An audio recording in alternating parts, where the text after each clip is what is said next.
bonsoir à tout le monde. Je prends la suite de l'animation pour cette deuxième table ronde qui sera du coup découpée en 2 temps, qui sera un moment où on pourra écouter notamment les ripostes de la LDH de Arles et le planning familial, pour se dire aussi que finalement tout ça nous rend très ingénieux dans la manière d'organiser la lutte et de riposter face à ces attaques. Donc ça va durer à peu près 20 minutes. Il y aura un temps où on va pouvoir partager un peu des anecdotes, et après il y aura un temps d'atelier pour qu'il y ait quand même une forme de coupure et que vous ne soyez pas passifs pendant 3 heures à nous écouter, et aussi parce qu'il y a un buffet. On s'est dit que c'était important de se nourrir parce que des fois c'est long les tunnels de ce genre de soirée, et voilà, donc réfléchir et manger, ça nous paraissait important. Donc en tout cas, voilà, d'avoir un petit temps où on va pouvoir être en atelier, où on se posera des questions. Je vous expliquerai un peu la méthodologie. Vous pourrez participer à cet atelier, ou s'il y en a qui veulent, on préfère aller boire un coup en bas, fumer une clope, aller aux toilettes, c'est aussi possible. Voilà. Mais le temps d'atelier va être vachement bien. Voilà, donc j'invite tout de suite Karine à nous retrouver et Marguerite à nous retrouver. Et Dominique aussi. Ouais. Oui, et Isabelle. Voilà. Bienvenue à vous. Voilà. Donc des femmes dans la lutte, c'est mon petit côté misandre, pas de problème, voilà, mais en tout cas de dire aussi que c'est important de valoriser ce qui peut être porté par des bénévoles aussi dans des associations, et que c'est pas si simple sur la division du travail militant et ce que ça implique aussi dans l'organisation de riposter. Et donc on va tout de suite donner la parole au planning familial. On vous remercie d'être avec nous, peut-être de nous dire un peu d'où vous parlez et à partir de quand le planning a décidé de prendre ça à bras le corps, et un peu la feuille de route que vous vous êtes fixée. Alors bonsoir, et puis on va essayer effectivement de découvrir ensemble comment on peut améliorer notre riposte, parce qu'on va en avoir besoin. Donc c'est vrai que il y a une vieille tradition au planning de s'en prendre plein la tête avec les anti-VG, etc. Donc on a un peu l'habitude sur les questions, débats politiques et conflits avec des anti-choix, anti-droits, etc. Par contre, il y a une nouvelle ère qui s'est ouverte, c'est les institutions, parce qu'on est quand même un mouvement un petit peu reconnu, un peu institutionnalisé du point de vue d'un certain nombre d'associations qui sont des petites associations sur les quartiers, etc. C'est vrai, le planning, c'est un peu reconnu. Ça ne nous empêche pas d'avoir constaté depuis 3 ans à peu près que sur le terrain, on avait des associations qui voyaient l'arrêt brutal de financement au motif que les affiches qu'on a dans notre local ne leur conviennent pas. Voilà. Ils sont chargés de porter notre projet associatif, c'est sympa. Au motif qu'on a des fréquentations, par exemple, sur le plateau de Millevaches, la Corrèze, qui ne sont pas des fréquentations de bonne loi. Donc, voilà. Et puis, la CAF qui nous menace parce que, effectivement, les propos qu'on tient ne sont pas... Alors, ce qu'il faut remarquer, c'est qu'en général, ce ne sont pas les actions qu'on mène, mais ce qu'on est qui pose problème. Et ça, c'est important par rapport à ce qui était dit tout à l'heure sur la solidarité, qui n'était pas toujours au rendez-vous. Je crois qu'il faut faire attention au fait que ce n'est pas parce qu'on mène des actions qui sont acceptées, qui sont soutenues, qui sont valorisées, qu'on ne peut pas s'en prendre plein la tête sur le fait de ce qu'on porte politiquement dans le débat actuel. Et donc, effectivement, toute association qui est attaquée, c'est nous tous, c'est nous toutes qui sommes attaqués. Je crois que ce que tu disais tout à l'heure, c'est important, et qu'il faut qu'on fasse attention, en particulier les grosses associations, de ne pas se croire à l'abri. La preuve, voilà. Donc on s'est rendu compte qu'effectivement ça commençait à en sentir un peu le roussi. Et donc à notre dernier congrès, dans 2022, il y a eu une priorisation sur la question des libertés associatives. Et on a mis en place une feuille de route. Une feuille de route, c'est un groupe de personnes qui est chargé de secouer un peu l'ensemble qui vit un peu le nez dans le guidon, comme toutes les associations, parce qu'on a 1 million de choses à faire et peu de force et pas assez de moyens. Et donc du coup, on a essayé de structurer un peu les choses, et on a fait ce qu'on a fait. On a un gros réseau, puisqu'on a 82 associations départementales qui sont toutes juridiquement autonomes.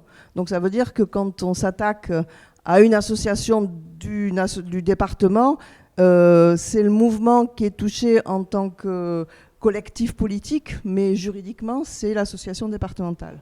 Donc ça, c'est important parce que du coup, ça nous oblige, par rapport à d'autres associations qui sont nationales, mais qui ont un statut national, ça nous oblige à ce que les 80 associations, elles soient en capacité de se défendre, au courant, qu'elles aient les outils, etc. Donc on a essayé une première phase, je vais finir le descriptif, puis après Elisabeth pourra décrire les outils qu'on a mis en place. Ce qu'on a essayé, c'est de faire d'abord de rencontrer les autres. C'est-à-dire qu'il y a effectivement, il y a l'observatoire, il y a le collectivisation citoyenne, il y a des associations qui œuvrent depuis des années. Et on ne va pas arriver là tout d'un coup en se disant tiens, qu'est-ce qu'on pourrait faire? Parce qu'on sait qu'il y a une expertise, etc. Donc c'est se lier, se rencontrer, savoir ce qui se fait, savoir ce que font les personnes déjà organisées qui sont des sources d'appui et de connaissances. Donc du coup, à partir de tout ce qui a été produit, on a fait notre petite fiche réflexe pour dire à tout le réseau, coucou, si vous arrive ça, ça, ça et ça, ne restez pas comme ne me faites pas l'autruche à mettre la tête dans le sable parce que ça va servir à rien. Ne faites pas non plus que regarder ailleurs parce que ça va pas servir à grand chose non plus. Mais sachez ce que vous pouvez faire, ce que vous êtes en droit de faire, les outils dont vous pouvez, les recours que vous pouvez avoir auprès de toutes les structures qui travaillent sur les libertés. Et un point qui là n'a pas d'outils, c'est la question de l'autocensure, c'est-à-dire et qui est très dangereux, d'abord parce que comme ça a été dit tout à l'heure, on en prend quand même plein la tête, que c'est usant et qu'au bout d'un moment, c'est dur, donc on va peut-être éviter d'éviter de s'affronter, etc. Et en général, on est retrouvé au tournant, ça n'est pas efficace. Donc c'est aussi comment donner l'analyse contre cette espèce d'autocensure en se disant peut-être que si on présente comme ça va pouvoir passer, etc. Si on a des gens qui sont contre nous, politiquement, etc., ils vont nous retrouver sur autre chose. Donc même si on enlève l'affiche, ils vont nous retrouver sur la façon dont on a pris position, dont on a fait un communiqué de presse national, dont on a manifesté avec d'autres gens, dont on a signé des tribunes, etc. Et ça, c'est quelque chose qui demande du soutien. Et ça, c'est pour un réseau national, c'est super important de structurer le soutien pour que justement, il n'y ait pas cette tentation de faire l'autruche et de dire si on ne bouge pas trop, ça va passer, les associations qui sont sages. Donc voilà, première chose, c'est structurer pour donner des outils, s'appuyer sur ceux qui ont déjà de l'avance, qui ont déjà travaillé depuis des années et puis qui peuvent nous aider. Des collectifs aussi d'avocats et tout ça. C'est vrai que nous, on n'a pas de force juridique au planning, donc on est très preneurs de ceux qui se sont déjà organisés, puis qui nous aident et qui peuvent nous soutenir, parce qu'il y a les attaques, il y a aussi les conséquences en ressources humaines. Comment on gère après, quand il y a une baisse de financement, etc., la suite des événements. Et ça, c'est compliqué à gérer parce qu'on ne sait pas forcément extrêmement bien gérer ça. Et le dernier point, avant de passer la parole à ma collègue, c'est de dire qu'en tant que... Tout à l'heure, il y a eu sur les signatures nationales et le travail local. Je pense que les signatures nationales, ça peut aider à un moment donné. Par contre, ce qu'on a vu, nous, en tout cas, là où on a réussi, par exemple à Bordeaux, où il y a eu des attaques il y a eu des attaques physiques contre les locaux, il y a eu des attaques contre les personnes, il y a eu des attaques contre les subventions. Et ce qui a marché, c'est qu'il y a eu un gros collectif où il y a les associations pas féministes ou pas féministes, antiracistes, etc. Toutes les associations qui se battent pour des droits. Il y a eu les syndicats. Il y a eu... et et certaines forces politiques, que ceux qui ont soutenu. Et là, ils ont commencé à dire, bon, s'il y a tout le monde, on va peut-être pas insister trop lourdement. Voilà. Et c'est là qu'on a pu gagner. Donc il y a vraiment ce besoin d'alliance sur le terrain. On a besoin d'être ensemble et on a besoin de... Et on part de loin, parce que quand même, chacun était sur ses thématiques. On voit les batailles sur la culture. au niveau de Pays de Loire, au niveau de chacun est un peu sur ses thématiques, mais tout le monde s'en prend plein la tête, mais chacun est sur ses thématiques. Et ça, c'est vraiment un travail à construire ensemble, local, national, transversal, et puis différentes forces aussi qui peuvent aider. Il faut le maître mot qu'on disait, ne restez pas seul. Voilà. Il faut trouver localement, si ce n'est pas localement, c'est difficile, nationalement, régionalement, aller chercher du soutien, aller chercher de la solidarité, parce que sinon on s'épuise et puis c'est difficile.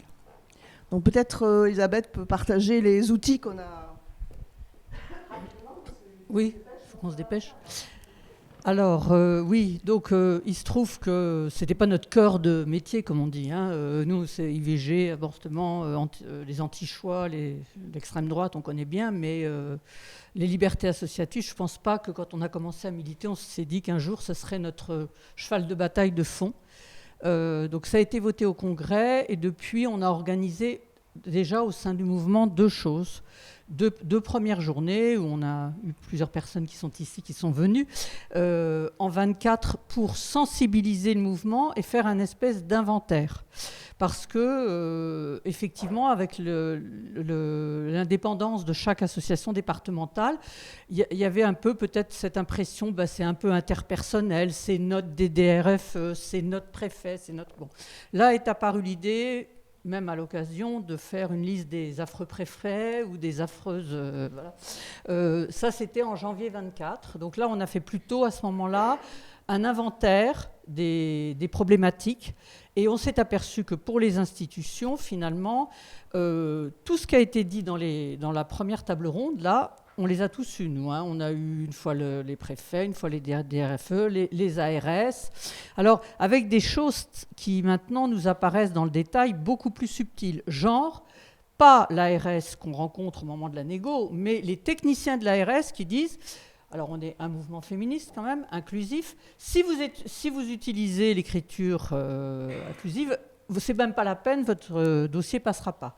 Donc, c'est terrible parce que ce qu'on constate, c'est que les idées d'extrême droite infusent la société pour tout un tas d'idées que nous, on portait en plaidoyer, mais elles infusent les institutions, y compris donc les agents qui portent cela, dans les interlocuteurs qu'on a. C'est-à-dire qu'il y a vraiment une banalisation de propos qui n'étaient pas tout à fait politiquement corrects, enfin du moins dans certaines régions, dans d'autres c'était déjà malheureusement le cas, mais maintenant on s'aperçoit que ça infuse. Là on sort, 28 et 29 mars, on avait des journées où on a travaillé sur les ripostes. Alors il y a des choses qui ont été gagnées, hein, puisque nous on a une affaire qui est allée jusqu'en Conseil d'État où sur le CER ils ont perdu, donc ils changent un tout petit peu le discours, c'est neutralité, laïcité, écriture inclusive, wokisme, enfin voilà. Bon, donc nous, les vocabulaires changeants, mais avec le même ennemi derrière, on connaît un petit peu, mais il y avait deux aspects importants. Mobiliser au sein du mouvement pour une prise de conscience, pour pas qu'il y ait un isolement des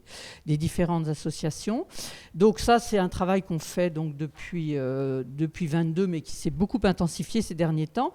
Et entre autres, de créer cette formulaire de remontée d'incidents.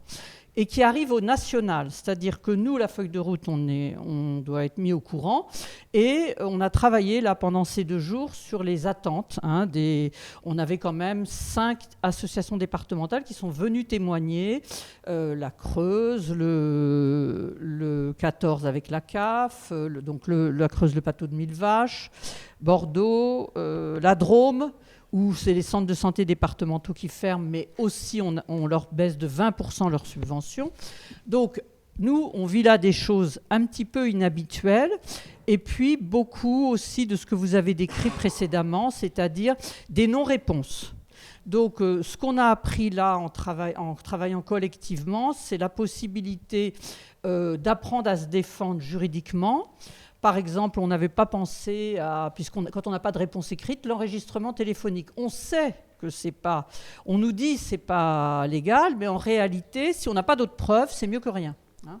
Voilà, donc des choses comme ça, c'est important de le savoir, parce qu'effectivement, on n'a pas toujours les écrits. On n'a pas non plus la culture de réclamer les comptes rendus des réunions où on est. Mais il faut systématiquement demander les comptes rendus des réunions, parce que ça finit par sortir ce qu'il y a.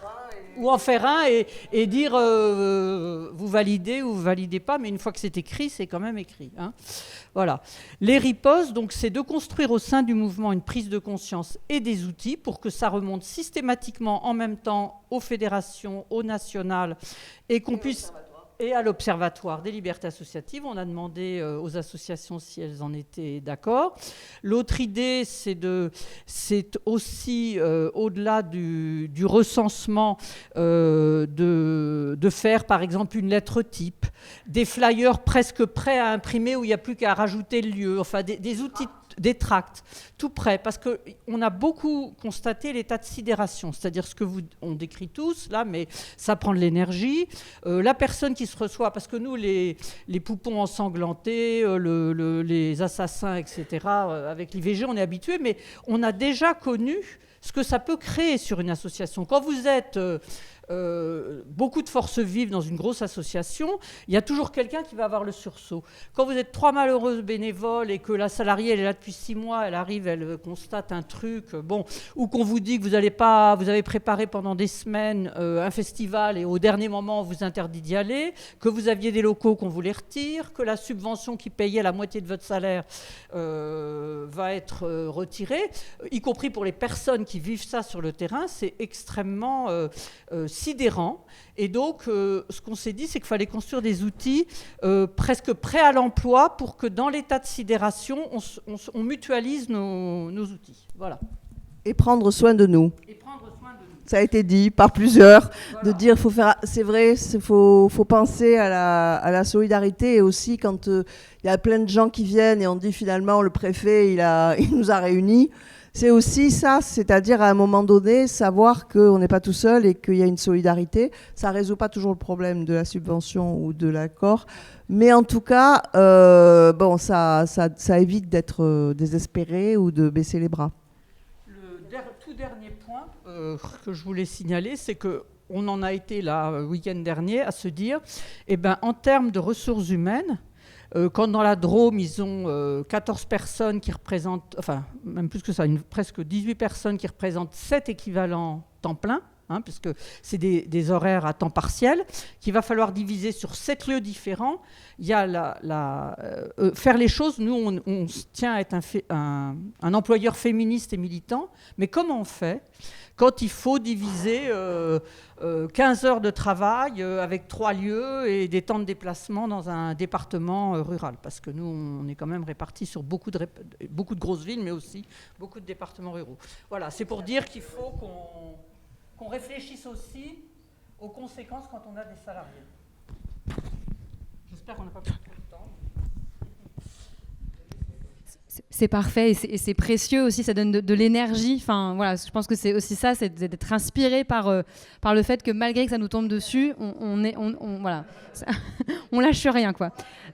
Marguerite, on te laisse prendre la suite sur pareil, donc la LDH de Arles.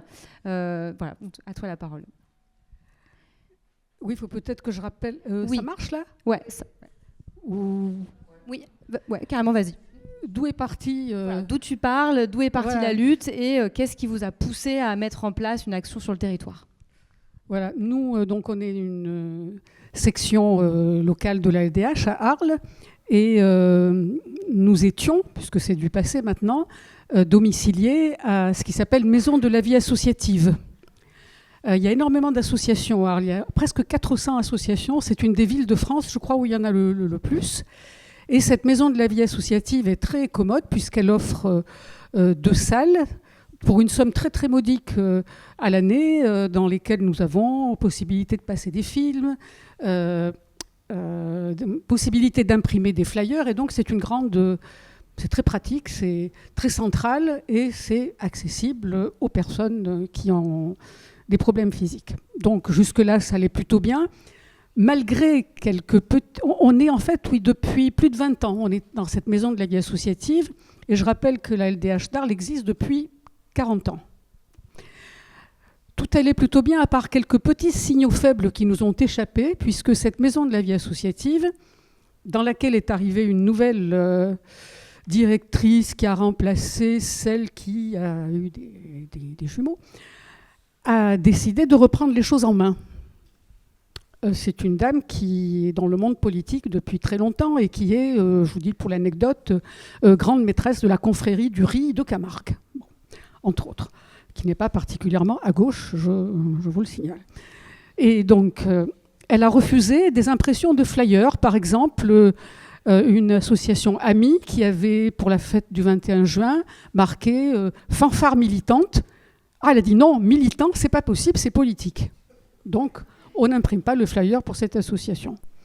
Une autre qui avait prévu une manifestation sur la Palestine s'est vue refuser, là aussi, l'impression du flyer. Et ils étaient très furieux et nous avons écrit pour les soutenir et en nous étonnant de cette atteinte qui nous semblait injustifiée. Et puis, nous avions décidé de programmer, en partenariat avec Attac, une association amie, un film qui s'appelle Béziers, l'envers du décor. Un film parmi d'autres. Donc, écoutez, un mois avant, nous avions prévu de passer par la fenêtre ou par la porte. C'est aussi un film très politique. Mais, quand je suis arrivée pour remplir le formulaire habituel, je mets Béziers, l'envers du décor, et je donne le papier pour réserver la salle à la secrétaire. Et en plaisantant, je dis « J'espère qu'il n'y a pas de problème, etc. » Et elle me dit « Ah, Béziers, je vais demander à la directrice. » C'était la première fois que ça arrivait, que nous étions soumis à un examen préalable. Toutes nos précédentes réservations de salles, y compris Alain Grèche sur la Palestine. Alain Grèche n'est pas particulièrement neutre, c'est le moins qu'on puisse dire. Et bien là, on nous a dit, bien, il faut attendre, on ne peut pas vous dire tout de suite. Nous avons attendu 45 jours. Il paraît que c'était les vacances d'été, d'accord, mais c'était des vacances très longues. Et on s'est un tout petit peu impatienté. Bon, j'ai écrit quand même en disant que j'étais très étonnée et qu'on ne pouvait pas demander au réalisateur de surseoir ad vitam aeternam avant qu'il ait une réponse pour la projection de son film. Il nous a dit que ça va être soumis à un vote du CA. C'est la première fois aussi que ça nous arrivait. Eh bien, quand ils sont rentrés, donc après ces fameux 45 jours et quelques courriers, bon, entre-temps, j'avais quand même alerté notre service juridique à la LDH, parce qu'il me semblait que c'était on ne peut plus normal. Ils m'ont dit, attendons la décision du CA, il ne faut pas se précipiter, on va voir ce qui se passe. Eh bien, le CA a voté. À l'unanimité, ils étaient, je crois, 19, moins 3 personnes, le refus de ce film. Et là-dessus, le service juridique de la LDH a décidé de lancer une action juridique. Alors, nous ne sommes pas très très forts en matière juridique. Ça s'appelait donc un référé suspension. Et entre-temps, le réalisateur m'a dit « Oui, mais moi, j'aimerais bien que le film passe, ça ne va pas marcher, il faut le passer quand même, ce film. » Et nous, stupidement, nous avons demandé une salle à la mairie qui s'est empressée, bien sûr, de nous fournir une autre salle. Mais quand le service juridique a appris ça, ils nous ont dit « Non, vous avez commis une erreur terrible. » Donc on a essayé de rétro-pédaler en disant « Ah non, la salle est petite, il n'y a pas d'accès pour les handicapés, c'est pas possible, on n'aura pas le matériel, il faut... » Et voilà, et nous avons donc perdu ce référé suspension. Mais la ville, en fait, il y avait 2 procès, un à la ville et un à la maison de la vie associative, puisque la maison de la vie associative est financée à 95% par la ville. Alors, perdu, mais pas perdu totalement, puisque les 3 000 € qui étaient exigés par la ville et par la maison de la vie associative en guise de dommages-intérêts, ils ne les ont pas eus. Et par contre, le jugement sur le fond est toujours pendant, c'est-à-dire jugement pour atteinte à la liberté d'expression et aux libertés associatives. Bon, entre-temps, il y a eu une véritable mobilisation et des personnes proches de la Ligue des droits de l'homme, des adhérents mais aussi des sympathisants, ont dit il faut que nous intervenions et que nous modifions la composition du CA. Et donc, on a créé un collectif des libertés associatives. On a écrit à quantité d'associations. On a un peu sélectionné parce qu'on se doutait bien que les Amis de Saint-Trophime ou les Amis de Vieillarles ou l'Amicale des pêcheurs de la Crau n'allaient pas forcément être de notre côté, de même que le Souvenir français ou les anciens combattants. Bon, peut-être qu'on se trompe, mais on n'a pas écrit à 500 personnes. Mais une quarantaine d'associations ont adhéré et on a trouvé 6 candidats qui étaient prêts à se présenter pour essayer de changer les équilibres. Mais pourquoi est-ce que tout le monde se met à rire? Douces illusions. En fait, beaucoup de gens, lors de l'Assemblée générale, ne savaient pas ce qui s'était passé exactement, même si avant, nous avions fait une espèce de ronde autour du kiosque à musique, avec des pancartes, avec une amie qui avait amené un grand gong chinois ou japonais et qui alertait et une petite table où nous informions les gens. Il y avait eu des articles quand même, de grands articles dans la presse, une pleine page dans la Provence, Objectif Gare, Le Midi Libre, La Marseillaise, et puis comme tout le monde, un peu plus tard, Mediapart. Ça finit par être comique. Et donc, l'Assemblée générale, bon, c'était pagnolesque, je ne vous la raconte pas, parce qu'on a pu mesurer l'incompétence de cette dame et le fait qu'elle était quand même très soutenue par la ville. Et puis certains étaient arrivés avec plein de procurations. Et ceux qui ont prononcé leur profession de foi, parmi ceux qui n'étaient pas d'accord avec nous, ils disaient « Nous, on ne veut pas que la MDVA devienne politique. On est des patriotes. » Donc, voilà, c'était patriotisme et pas de politique. Et nous, on a quelques candidats qui ont dit, mais nous, on aimerait bien aussi que l'âge change un petit peu. Vous ne pensez pas que vous pourriez laisser un petit peu la place à des jeunes quand même, etc. Parce que c'est vrai que la moyenne d'âge de tous ces gens-là, moi, je ne suis pas toute jeune, mais quand même, ce n'était pas représentatif de la ville d'Arles quand même. Voilà. Dans laquelle il y a plein de tiers-lieux, il y a des associations qui se bougent et il y a plein de choses qui se passent. Donc en fait, sur nos 6 candidats, un seul est passé et ça ne suffit pas à modifier les équilibres. Mais notre collectif s'est élargi puisqu'il est devenu maintenant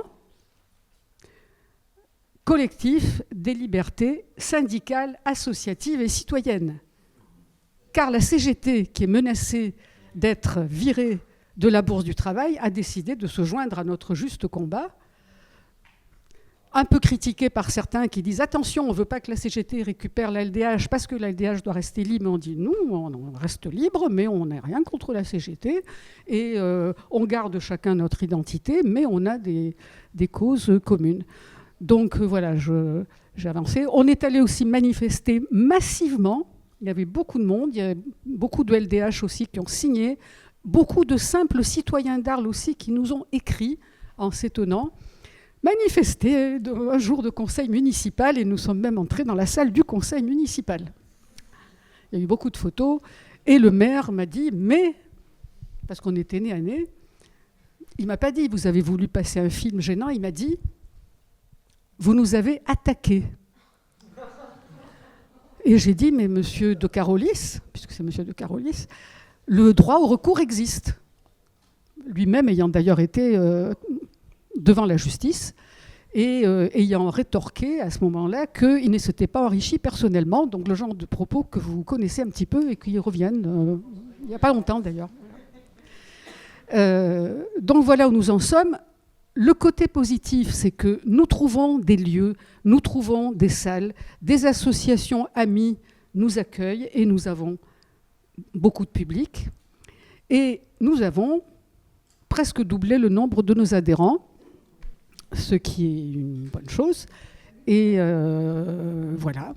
Donc on va continuer sur cette volonté de... Alors, insister sur les libertés associatives et fêter le 1er juillet 1901, date de la promulgation de ces libertés, en faisant peut-être 2 journées, le dimanche et aussi ensuite le mardi qui est le 1er. On est là, on turbine, on cherche des idées, on en a quelques-unes et on va trouver de toute façon, en faisant des choses ensemble et en continuant, avec optimisme de toute façon et avec... la volonté de montrer qu'on ne change rien à notre façon, d'agir, à notre programmation, et que c'est ça, voilà, c'est nos valeurs et on n'en changera pas. Voilà. Eh ben, je pense qu'on peut vous applaudir très fort, toutes les trois. Bravo. Bravo.